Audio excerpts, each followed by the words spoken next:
नमस्कार, प्रणाम। हमारे इष्ट विज्ञान चैनल में आप सभी का स्वागत है। यदि आप हमारे इस चैनल में नए हैं तो कृपया इस चैनल को सब्सक्राइब करके घंटी जरूर दबा लीजिएगा ताकि घर बैठे आप आसानी से हमारा हर वीडियो देख सकें। ठीक है, चलिए आज जो है हम वीडियो लेकर के आए हैं, इसमें बतलाने जा रहे हैं कि ब्राह्मण से जलन और ब्राह्मण से घृणा, ब्राह्मण से छल कपट प्रपंच करने का फल क्या मिलता है और इस फल से कोई बच नहीं सकता। आज इसी के विषय में जो है हम आप लोगों को बतलाने जा रहे हैं और ये भी बतलाना जरूरी है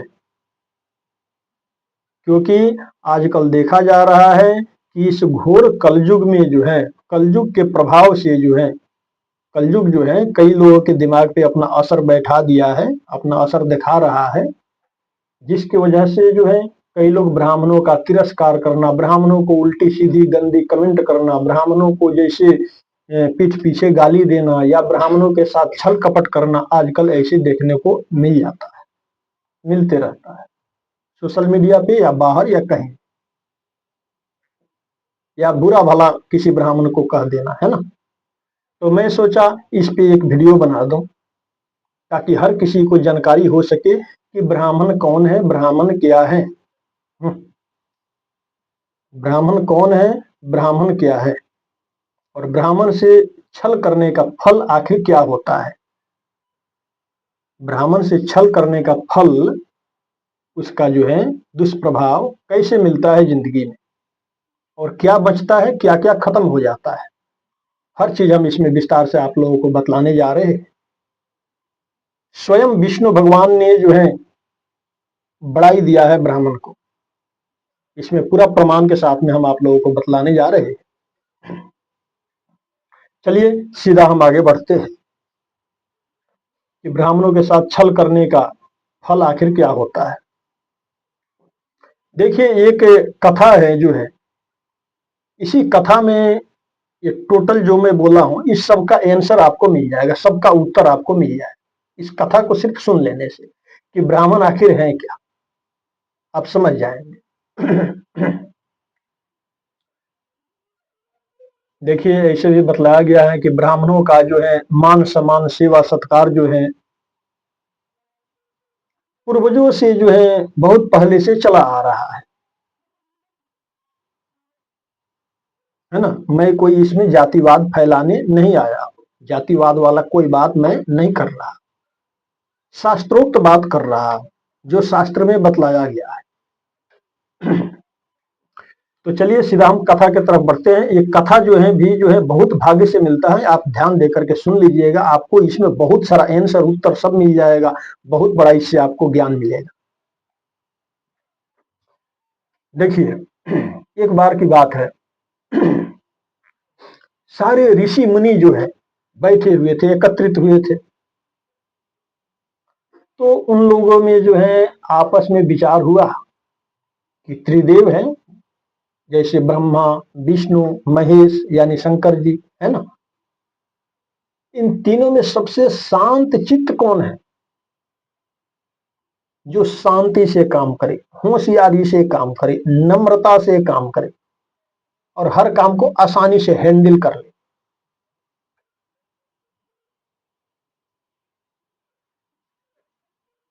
सब ऋषि मुनि में जो है ये विचार विमर्श हुआ, फिर विचार विमर्श करके जो है ऋषि मुनि लोग बोले, उसमें भृगु ऋषि भी बैठे थे, जो भृगु ऋषि जो है ब्राह्मण थे। भृगु ऋषि क्या थे, ब्राह्मण थे।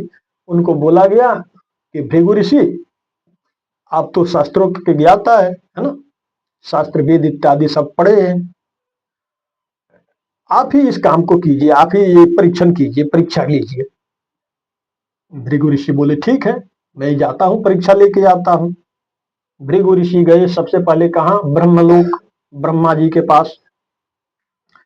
ब्रह्मा जी के पास जाकर के भृगु ऋषि बोले, इनको तो परीक्षा लेना था, है ना। तो देखिए परीक्षा कैसे ले रहे हैं भृगु ऋषि, जाकर के बोले, ब्रह्मा तुम जो है ना बुढ़े आकार, बुढ़ा शरीर, तुम्हारा बूढ़ा स्वरूप जो है, और जो है अपने आप को तुम मतलब जो है बड़ा समझते हो, देवता समझते हो, मतलब तरह तरह की बातें, अनर्गल बात जो है बोलने लगे ब्रह्मा जी को।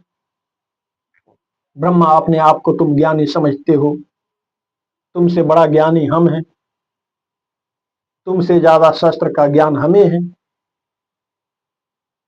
इस आसन पे जो तुम बैठे हो, है ना, ये आसन पे बैठ जाने से तुम बड़ा नहीं बन जाओगे, तुम ज्ञानी नहीं हो जाओगे। तरह तरह की बात, तरह तरह की बात उनको बोलने लगे। ब्रह्मा जी सुनते गए, अपनी शिकायत निंदा सुनते सुनते ब्रह्मा जी को क्रोध आया।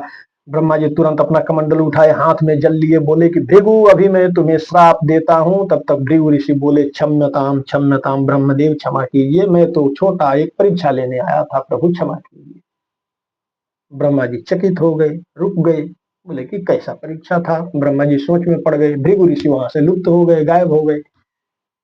ब्रह्मा जी सोच ही रहे हैं अभी बैठ के, क्या था क्या नहीं था। तब तक भृगु ऋषि जो है सीधा एंट्री मारे कैलाश पर्वत पे। कैलाश पर्वत पे गए, सीधा जा करके जो है महादेव के आगे खड़े हो गए। और महादेव के सामने खड़े होकर के जो है महादेव की निंदा शुरू किए। क्या बोलने लगे, शंकर अपने आप को पूजनीय समझता है, सांपों की माला गले में लपेटते घूमे फिरता है, अपने आप को देवता समझता है, शमशान में जाकर के सोता है, शमशान का राख लगाता है, अपने आप को तू देवता समझता है, मुर्दों की खोपड़ी धारण करता है, अपने आप को तू देवता समझता है। तुझे देवता बनाया कौन, तुझे ये पद दिया कौन, धिक्कार है तुम्हें। तरह तरह की अनर्गल बातें। महादेव अपनी निंदा सुनते गए, सुनते गए, सुनते गए। फिर महादेव को क्रोध आया, महादेव अपना त्रिशूल उठा लिए, बोले भृगु। तब तक भृगु ऋषि महादेव का चरण पकड़ लिए, प्रभु क्षम्यताम महादेव, क्षमा कीजिए प्रभु, त्राहि मां, मैं तो आपका दास हूँ, सेवक हूँ, महादेव कृपा कीजिए। तब महादेव अपना त्रिशूल रखे। भृगु ये सब क्या था। तो प्रभु कुछ नहीं, एक छोटा सा जो है परीक्षण था, हम पे दया कीजिएगा प्रभु, हम पे दया कीजिएगा, बोल करके भृगु ऋषि गायब हो गए। अब भृगु ऋषि पहुंचे सीधा बैकुंठ में। इस कथा से एक और आप लोगों को शिक्षा मिलेगा कि रावण और कुंभकर्ण कौन थे पिछले जन्म में। तो जो है भृगु ऋषि कहाँ पहुंचे, बैकुंठ में पहुंचे। देखे कि बैकुंठ के द्वार पे जो है जय और विजय भगवान विष्णु के जो दूत थे वो पहरा दे रहे थे, मेन गेट पे खड़े थे शस्त्र लेकर के। भृगु ऋषि गए, जाकर के जय विजय से बोले, जय विजय, जाकर के सूचना दो श्रीमन नारायण को, विष्णु को सूचना दो कि मैं उनसे अभी तत्काल मिलना चाहता हूं।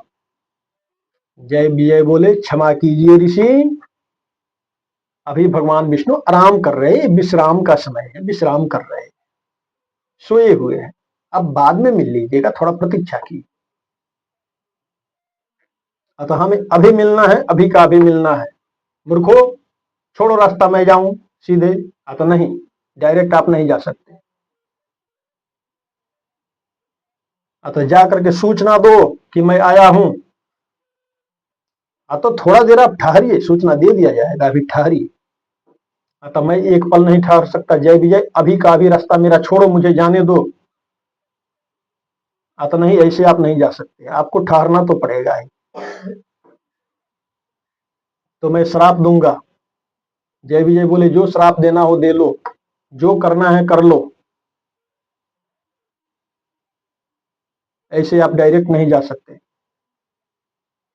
वहीं पर जो है भृगु ऋषि जो है इन दोनों का दुस्साहस, इस तरह से जो है किसी ऋषि महर्षि से, किसी ब्राह्मण से बात करने की से जो है क्रोध में आकर के भृगु ऋषि हाथ में जल लिए, श्राप लिए, बोले कि मूर्खों, तुम लोगों ने जो है एक ब्राह्मण की अवहेलना किया है, ब्राह्मण का बात नहीं माना है, ऋषि मुनि का बात नहीं माना, इसलिए तुम लोग जो है जाओ, मैं श्राप देता हूं, तुम दोनों राक्षस हो जाओगे, 3 जन्मों तक तुम लोग राक्षस ही रहो। भृगु ऋषि श्राप दिए। उसके बाद में जय विजय फटाफट दौड़े चले गए भगवान के पास में, प्रभु क्षमा कीजिए, क्षमा कीजिए प्रभु, दया कीजिए, हम पे कृपा कीजिए, भृगु ऋषि ने हमें श्राप दिया।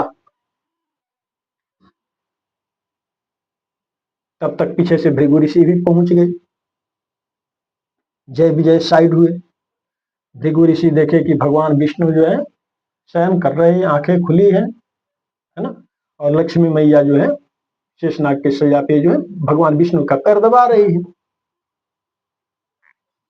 भृगु ऋषि देखे, भृगु ऋषि क्या किए कि भृगु ऋषि खड़ाऊ पहने थे, मारे छलांग, और छलांग मार के जे करके जो है भगवान विष्णु के छाती पे एक खड़ाऊ यानी लात से प्रहार किए, लात से मारे भगवान विष्णु के छाती पे।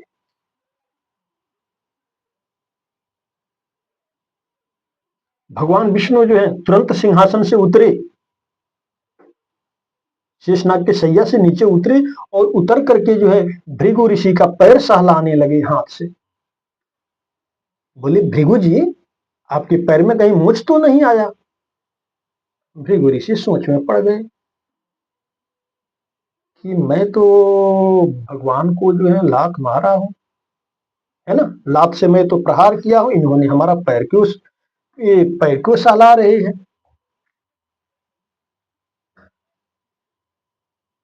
और सोच में पड़ गए। तो भगवान श्रीमन नारायण श्री हरि ने क्या बोला, भृगु जी, मैं जो है क्षत्रिय हूं, हमारा सीना जो है पत्थर के समान मजबूत है, कठोर है, और ब्राह्मणों का तो पैर और पूरा शरीर जो है गुलाब के फूल की तरह कोमल होता है ना। तो जो है आपका ये गुलाब के फूल की तरह कोमल पैर जो है हमारे पत्थर जैसे सीना से टकराने से कहीं आपके पैर में मोच तो नहीं आया? भृगु जी बतलाइए, सहला रहे हैं, पूछ रहे हैं।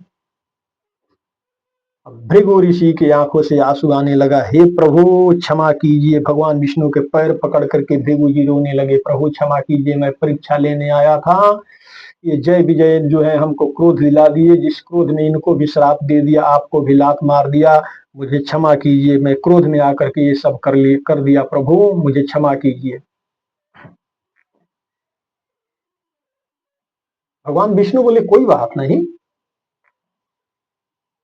ब्राह्मणों का मैं खुद सम्मान करता हूं और जुग जुग तक में ब्राह्मणों का सम्मान होगा, और ब्राह्मण का जो अपमान करेगा, ब्राह्मणों से जो जलन करेगा, घृणा करेगा, वो मेरे क्रोध से बच नहीं पाएगा, उसके कर्मों का सजा मैं खुद दूंगा। भृगु जी, इस धरती पे कोई भी जो है ब्राह्मणों से छल करेगा, कपट करेगा, उसको सजा तो मिलके ही रहेगा। जय विजय ने आपका बात नहीं माना तो इनको भी तो सजाए मिला है ना, वो भी मेरे ही इच्छा से हुआ है, आपने कोई गलती नहीं किया भृगु जी, मेरे ही इच्छा से आपने श्राप दिया है इनको, मेरे वैसा प्रेरणा हुई, मेरे प्रेरणा की वजह से आपने श्राप दे दिया, आपका इसमें कोई गलती नहीं है, जो होता है ईश्वर की इच्छा से होता है।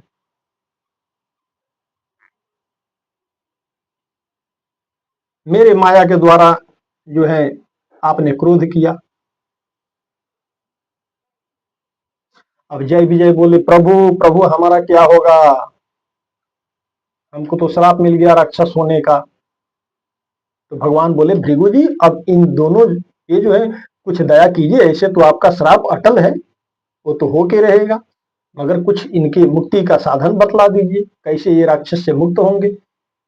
तब जो है भृगु ऋषि बोले कि जो है प्रभु हमारा श्राप तो अटल है, ये जय विजय जो है 3 जन्मों तक जो है राक्षस रहेंगे, और 3 जन्मों तक जो है आपके ही हाथ से इनका संहार होगा, तब जाकर के इनका उद्धार होगा, तब जाकर के ये राक्षस से मुक्त होंगे। तो वो 3 जन्मों तक जो है राक्षस बने जय और विजय। एक बार क्या, हिरण्याक्ष हिरण्यकशिपु, है ना, तो जो है हिरण्याक्ष को भगवान जो है मत्स्य अवतार लेकर के मारे, जब पृथ्वी चुरा ले गया था, और हिरण्यकशिपु को नरसिंह का अवतार लेकर के भगवान मारे, भक्त प्रहलाद की रक्षा के लिए, है ना।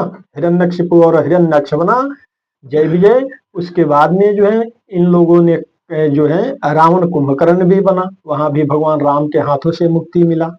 तीसरे में जो है कृष्ण अवतार में जो है कंस बना, जिसमें जो है भगवान श्री कृष्ण के हाथों से मुक्ति मिला।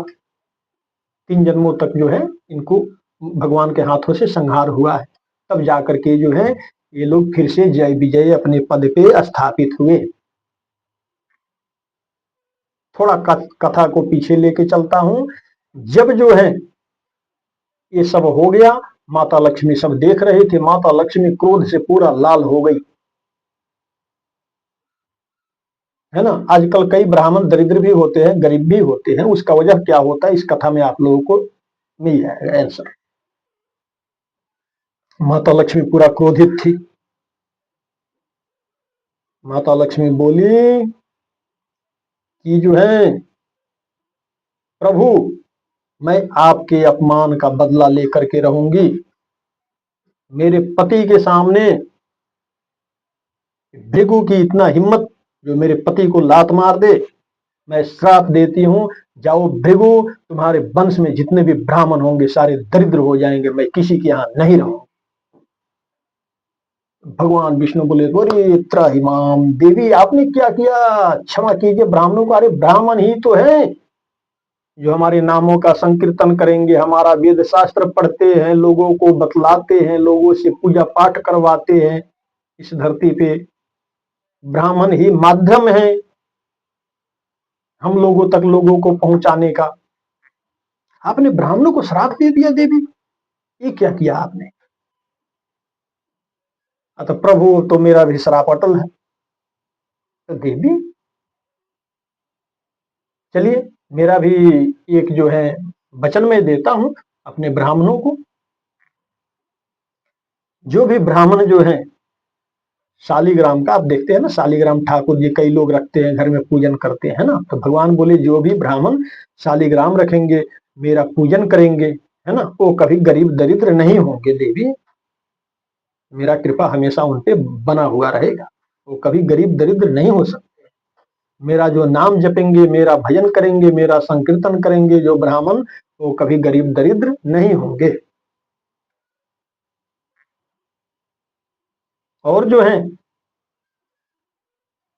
हे देवी, आपको ब्राह्मणों के जो है पैरों पे जो है आपको पढ़ना पड़ेगा, ये भी मेरा वचन है। तो आजकल देखते हैं ना, अधिकांश लोग जो है ब्राह्मण को दक्षिणा देते हैं, या ब्राह्मणों के कई लोग पैर पे चढ़ा देते हैं पैसा दक्षिणा, है ना। तो जो जो उसमें जो ज्ञानी ब्राह्मण है वो लोग बोलते हैं नहीं नहीं, माता लक्ष्मी को पैर पे नहीं रखना चाहिए, उठा करके जो है रखते हैं, नमस्कार प्रणाम करते हैं मैया लक्ष्मी,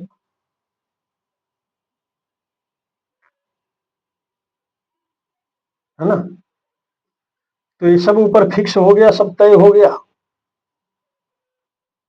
और भगवान विष्णु बोले कि अब जो है ब्राह्मणों पे कुछ कृपा कीजिए आप अपने तरफ से। अब मैया लक्ष्मी बोली कि ठीक है, जो भी ब्राह्मण आपका हमारा पूजन करेंगे वो कभी गरीब दरिद्र नहीं होंगे।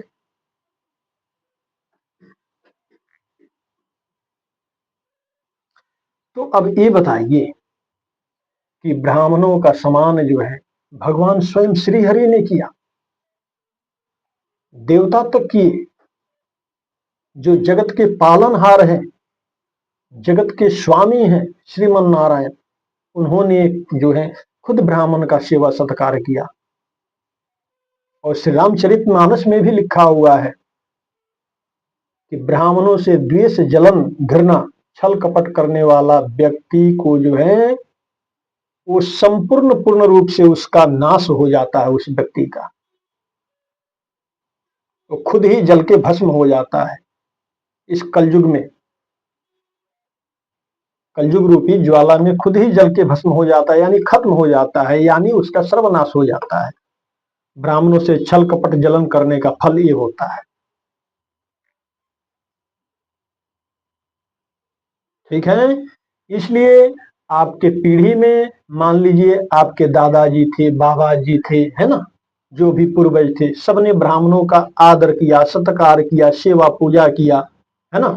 अब नई पीढ़ी में अभी कुछ क्या ब्यौरा जो है चल पड़ा है, जिसको हम बोलेंगे कि कलयुग जो है अपना प्रभाव सबके दिमाग पे असर डाल रहा, कि तुम बुरा करो फिर बुरे कर्मों का दंड भी तुमको दिला देंगे। कलयुग कैसे प्रेरित करता है इंसान के मानसिकता पे, दिमाग पे, कि उसके दिमाग में गलत गलत ख्याल कलयुग बैठाने लगेंगे, ये गलत बोले, गलत करे, गलत सोचे, वैसा उसको दिमाग को कलयुग कर देंगे और फिर गलत करने लगेगा, गलत सोचने लगेगा, गलत बोलने लगेगा और फिर कलयुग उसको दंडित भी कर देंगे, अंधकार में उसको ढकेल देंगे। ठीक है, इसलिए जो है इस कलयुग में बचना है, सुरक्षित रहना है, तो गुरु का बात मानिए, ब्राह्मणों का सेवा सत्कार कीजिए, है ना। ब्राह्मणों का अपमान या ब्राह्मणों के साथ छल कपट प्रपंच ये सब नहीं करना चाहिए। संतों का सेवा कीजिए, गुरु की सेवा कीजिए, ब्राह्मणों की सेवा कीजिए, अपने से बड़ों का आशीर्वाद लिया कीजिए, है ना। ये सब काम कीजिए और ये सब काम कीजिएगा और साथ में भगवान का पूजा पाठ कीजिए, भगवान के नाम का कीर्तन कीजिए, आप भगवान के नाम का जप कीजिए। ये सब करने लगिएगा तो आपके ऊपर कलयुग का प्रभाव कभी नहीं पड़ेगा। भगवान की कृपा से आपसे कलयुग दूर ही रहेंगे और आप इस धरती पे पूर्ण रूप से स्वस्थ मस्त एवं आप सुरक्षित रहेंगे। ठीक है, तो इसमें ब्राह्मणों की महिमा जो है हम आप लोगों को पूर्ण रूप से बतला दिए है। बाकी रहा मान लीजिए अब बातें कि कोई ब्राह्मण यदि गलत कर रहा है ना, कोई कुकर्मी है ब्राह्मण, कोई ब्राह्मण गलत कर रहा, बुरा कर्म है उसका, तो उसके कर्मों का सजा तो स्वयं भगवान उसको देंगे, है ना। आप अपना मुख से किसी को बुरा भला मत बोला कि जो जैसा करेगा वैसा पाएगा, वो चाहे ब्राह्मण हो या कोई भी हो, जो जैसा करेगा वैसा उसको मिलेगा, लौट करके आएगा। ठीक है, तो चलिए, हमें उम्मीद है कि ये वीडियो आप लोगों को पसंद आया होगा। वीडियो पसंद आया हो और यदि आप हमारे इष्ट ज्ञान चैनल में नए हैं तो कृपया इस चैनल को सब्सक्राइब करके घंटी जरूर दबा लीजिएगा, ताकि घर बैठे आप आसानी से हमारा हर वीडियो देख सके। वीडियो पसंद आया हो तो लाइक कीजिएगा, शेयर कीजिएगा, कमेंट बॉक्स में जय श्री राम, जय हनुमान जी महाराज की जरूर लिखिएगा। चलिए हमको विदा दीजिए। जय जय श्री राधे। सबका मंगलमय हो, सबका कल्याण हो।